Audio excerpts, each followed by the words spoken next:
Ja, godt folk, da sitter jeg her og skal gjøre en oppsummering av hva som har skjedd i forhold til min helse, og da i særdeleshet dette med diabetes, eller diabetes mellitus type 2, som jeg er blitt diagnostisert til å ha. Det var omkring den 17. august i år at jeg fikk et brev fra min fastlege Bjørn Hansen, hvor det står: du bør levere urinprøve her på laboratoriet, slik at vi kan få undersøkt den. Det er en del av utredningen og vannavlatningsplagene dine. Vel, det var da jeg hadde henvendt meg til Lakselv legesenter, fordi jeg plagdes med at jeg hadde litt ustabil vannavlatning. Det kom i sånn små mengder innimellom, og vel, det kunne være fruktase eller andre årsaker til det. Vel, jeg fikk levert urinprøve, men i løpet av denne tiden da, så fikk jeg da en annen lege jeg gikk til fram til nå, og det var en vikarlege for min fastlege, nylig opprettet fastlege Bjørn Hansen på legesenteret i Lakselv. Og det var Stian Røsjø som da jeg har hatt kontakt med siden den gang.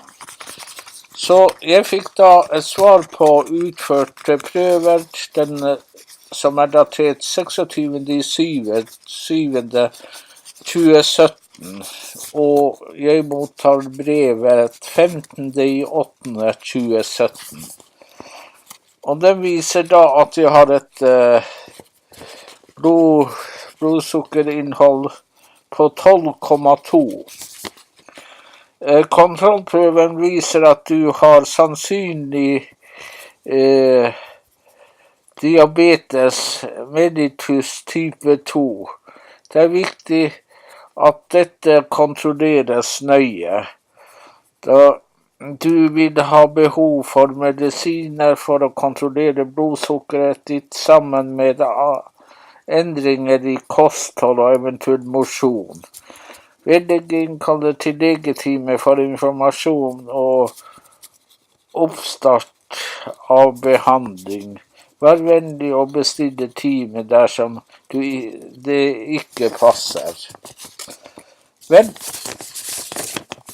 jeg fikk da senere en ny blodprøve, eller en test som langtidssukkertest, den 21.8.2017. Altså nesten en måned senere. Blodprøvene viser at du har et litt uheldig sammensetning av fettstoffer i blodet ditt. Dette kan utgjøre en risiko for fremtidige hjerte- og karsykdommer. Ja, det her er da altså et kolesterol målt. Og så får jeg da en ny prøve igjen. Dette var den 22.8.2017 at jeg mottar brevet, og den dagen etter 21.8. var det målt kolesterol, som var på 4,1. Kolesterol 1,2.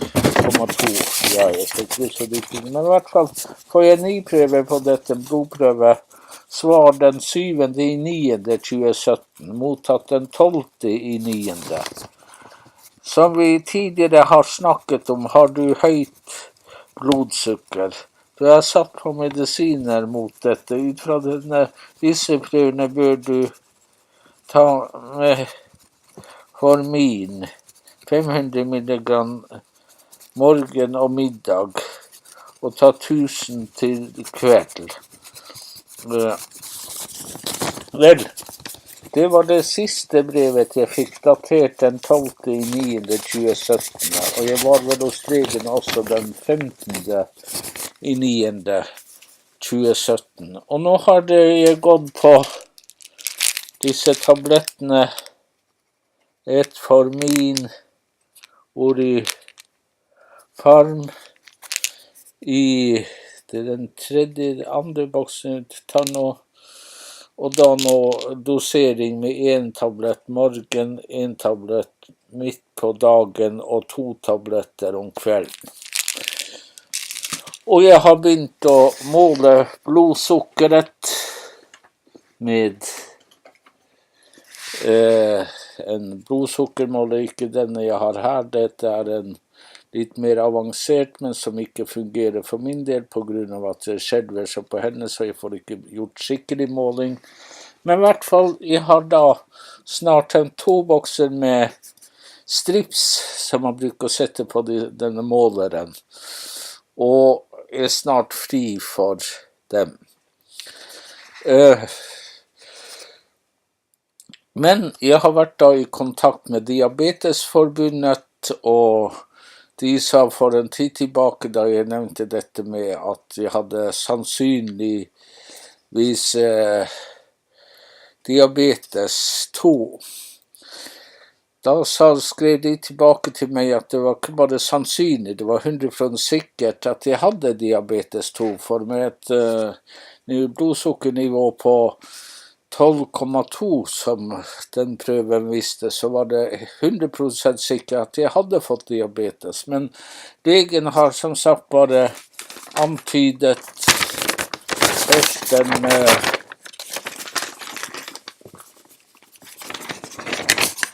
15.8. at det er sannsynlig at jeg har diabetes 2, og senere også at den 12.9. at jeg har noe høyt blodsukker. Men jeg tolker disse brevene dit hen at det var ikke enda konstatert at jeg hadde diabetes 2. Noe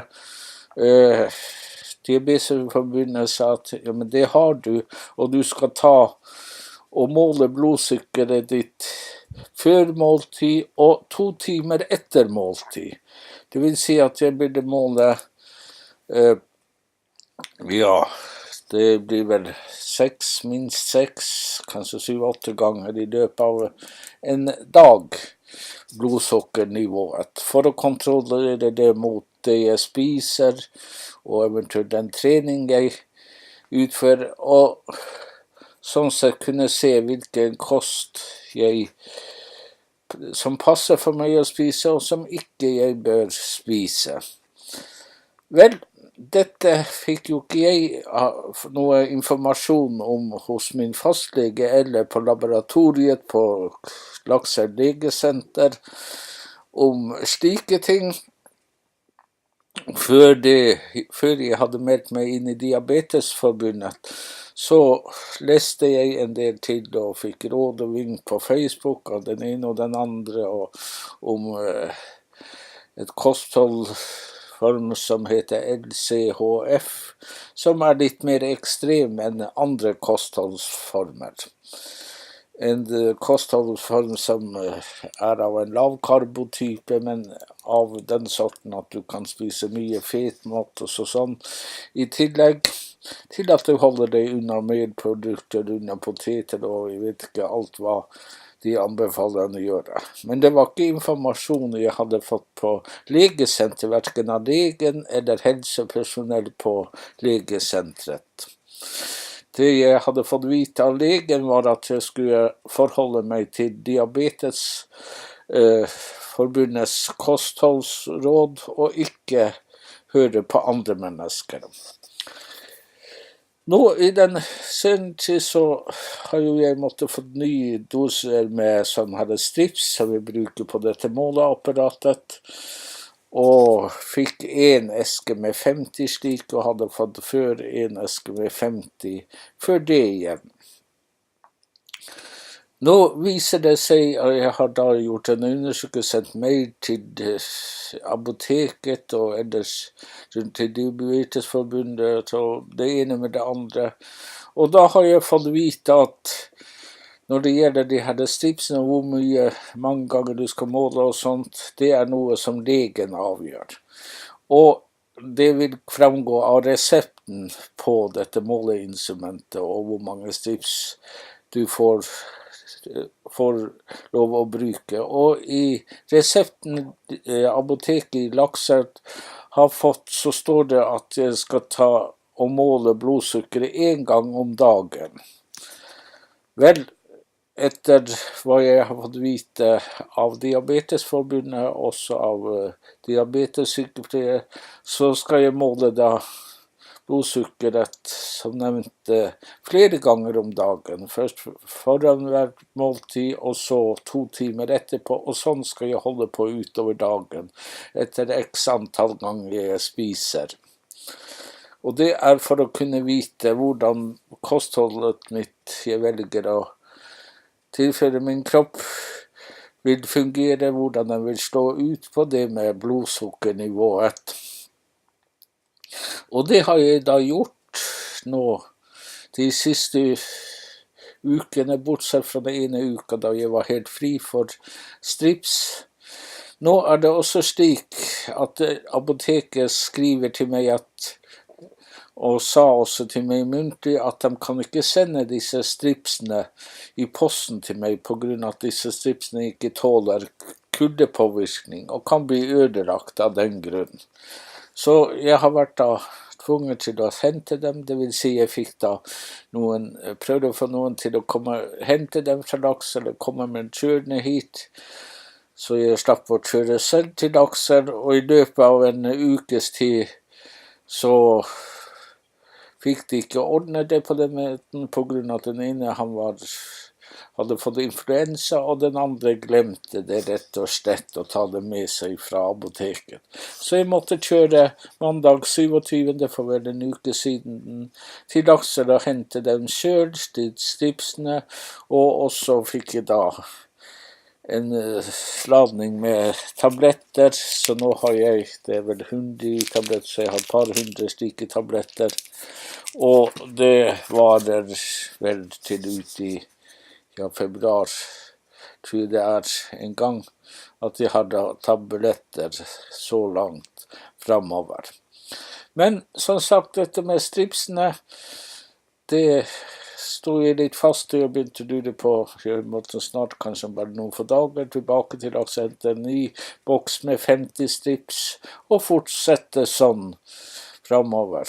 Men så får jeg høre det at jeg kan få flere strips. En skrev til meg i dag at jeg kunne få 300 strips, eller vedkommende fikk da 300 strips hver gang vedkommende var på apoteket. Og etter en kommunikasjon med apoteket, så viser det seg at jeg kan få i 3 måneder fremover strips. Så nå har jeg bestilt strips for 3 måneder, det vil si da med et forbruk på ca. 6 strips per dag, slik at jeg kan utføre 6 målinger av blodsukkeret mitt per dag.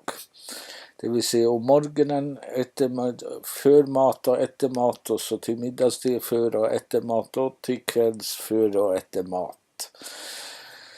Så det blir vel, var det 550 strips jeg får da hentet, og jeg har fått da gjort en avtale med en som jobber i koker på sentret der, som skal ta det med seg fra Lakselv nå på fredag.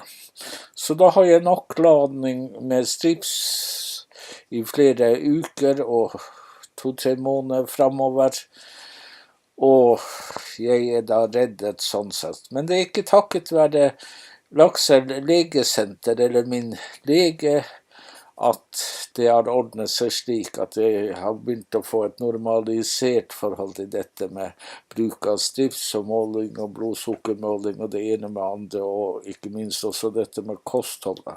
For det har jeg måttet selv finne ut av før jeg ble medlem av Diabetesforbundet, så har det vært det jeg har kunnet lese meg til på internett og i andre sammenhenger, og det jeg har fått av tips og råd fra både denne hyttebyene fra det ene og andre, på Facebook ikke minst.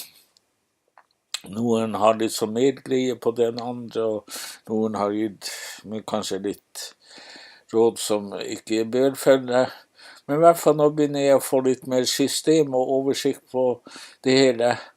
Men som jeg sier, skulle jeg ha bare kun lytte til det legesenteret sa, og ikke har sagt, så hadde jeg ikke sittet her I dag. Jeg sitter nå I hvert fall. Så det jo sterkt sagt veldig beklagelig at man gir så dårlig informasjon om dette med kosthold og hvordan man skal forholde seg til en sykdom og diagnose som diabetes 2 I mitt tilfelle. Noe som helt nytt og fått snudd livet mitt og, på hodet, så å si, for å si det mildt sagt. Så jeg vil jo si at det har vært en dårlig jobb de gjør på den måten, ikke minst med tanke på at jeg helt ny I denne livssituasjonen med denne sykdommen som I utgangspunktet veldig alvorlig, så burde legesenteret, legen og helsepersonellet ved legesenteret være mye flinkere til å informere. For eksempel så fikk jeg et hefte på apoteket om sykdommer og sånt, om kosthold og sånt, så jeg kunne sette meg litt inn. Det alt jeg fikk I begynnelsen. Etter hvert fikk jeg mer informasjon fra Diabetesforbundet, og I tillegg til alt det andre som man kan lese seg til. Men jeg synes ikke det riktig. Her burde legesenteret og legen, og ikke minst helsepersonellet ved legesenteret, være mye flinkere til å gi grundig og fyldig informasjon, ikke minst med det med hvordan du måler blodsukkeret og sånt. Og der har jeg fått litt variert informasjon om hvordan jeg skal gå fram, og hvordan jeg skal stykke og når, og hvor mye skal jeg rengjøre fingre, også det ene og hvordan jeg skal gjøre for å få ut blod på fingre. For eksempel skal ikke du presse på fingeren, noe som vises på noen videoer at det kan du gjøre, men det ikke helt riktig det heller.